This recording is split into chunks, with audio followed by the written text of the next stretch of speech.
as die grootmeester sy verfkwas plooi. As die grootmeester sy verfkwas plooi, teen die hemelruim as skilderdoek,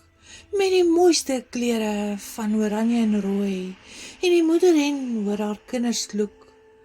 wil ek net kom sê, vir jou het ek so lief, vir jou sou ek die plaas ek wou oopmaak, vir jou sou ek wou kom voorlees my hart se brief, vir jou sou ek met plaaspompoenkoekies wou maak, vir jou sou ek kykiepiering en jasmijn met sorg wou plant, reg voor jou kamervenster, jou liefkoes tot alle pyn vir goed verdwyn, en die môrester saggies vir ons kom wink,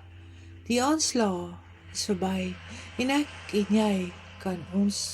verbly.